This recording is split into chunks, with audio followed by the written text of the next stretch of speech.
Hello, in this video we are going to go over some snapshots and baselining for VirtualBox.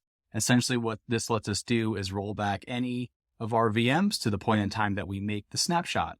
This is really important when you have a home lab, really any kind of complex computer infrastructure in general, because things happen. You might enter in the wrong command, you might fundamentally break the VM in any number of ways.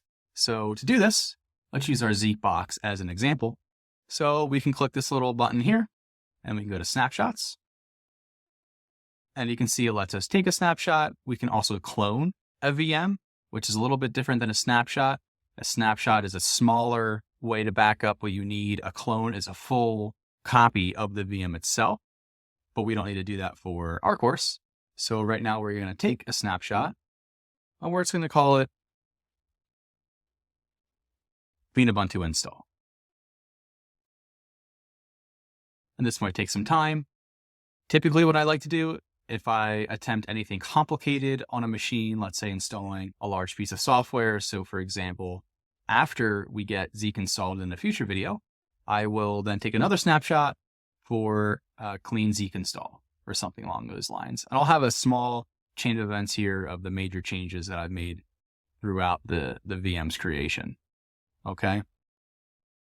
To help illustrate this, what I'm going to do is start up this VM and give a little example for you all. So what we're going to do, just as a little example here, I'm going to change this desktop background and then we're going to revert it.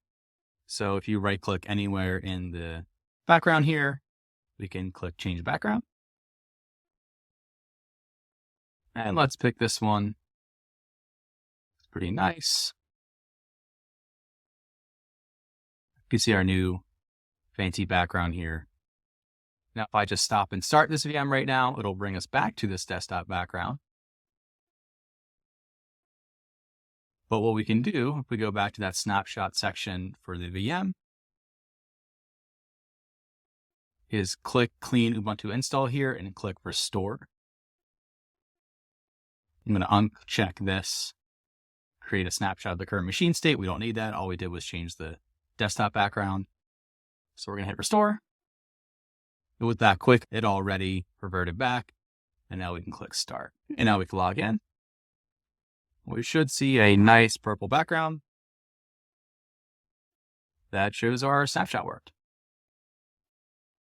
And there we go. I'll leave it there. Feel free to take a snapshot of the rest of your VMs as often as you'd like. And I'll see you in the next section.